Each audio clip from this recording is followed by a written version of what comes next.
Keeping an eye on increasing protests this evening in large cities across the country. You can see them in these 4 live shots that we have after the grand jury in Louisville, Kentucky, decided not to charge the police officers there with the death of Breonna Taylor. One of the 3 detectives involved in this case was indicted on 3 counts of wanton endangerment, but that had to do with the firing of his weapon into a nearby apartment in the midst of the chaos that was ensuing at Taylor's apartment. In Louisville, about 1 hour from now, a countywide, I should say, curfew will go into effect, and that is where Jeff Paul joins us tonight on the street there. Good evening, Jeff.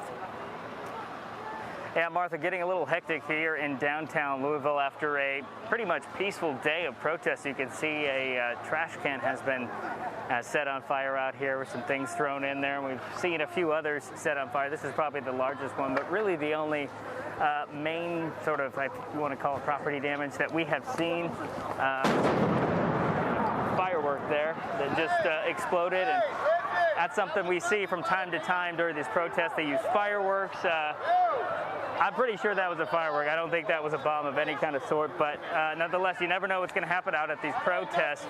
And just to kind of re-rack what's happened today, that decision came down, and after a few hours of people marching in the streets, the police started pushing some of the people who were out here back, but they're back in downtown, and you can see there's a few fires going right now, and as always with fires, you never know what's in them. And in this situation, it looks like there was a firework, and now the police have just showed up. Martha? All right, Jeff Paul, somebody putting an incendiary into a garbage can on the street there, and it exploded just a few feet away from where Jeff was covering this story. He's covered a lot of these stories over the course of this summer.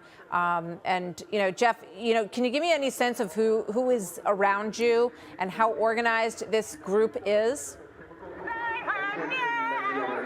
Yeah, it's really hard to tell, and people are obviously very spirited about what's going on out here.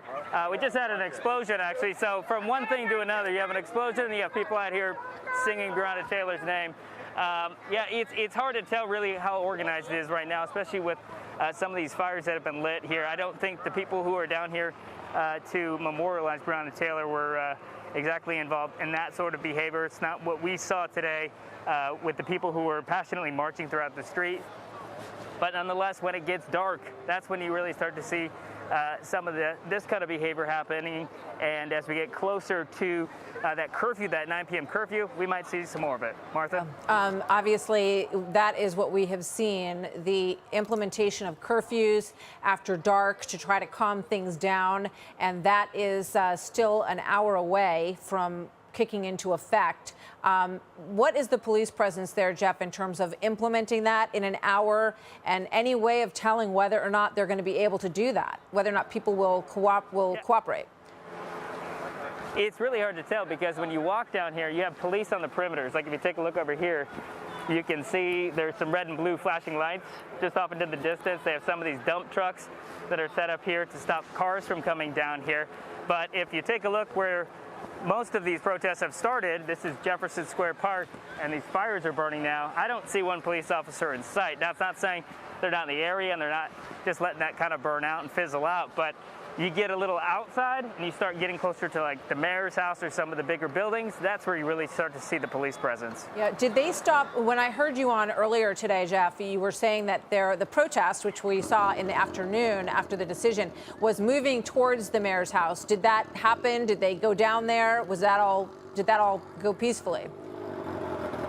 Yeah, well, they marched for about 3.5 miles, and we were right there with them. And once they got about a half a mile away from the mayor's house, that's when police just sort of put their stakes in the ground and said you can't get any closer, and police then started pushing them back. The majority of the protesters ended up moving back, but if you kind of stayed back, and you saw probably about a dozen people who ended up with zip ties in their arms behind their back, and they were taken off and processed. But after that, that was really the main clash between police and protesters. Since then, we really haven't seen anything else other than these fires down here and the occasional person just kind of doing a burnout with a motorcycle or something like that.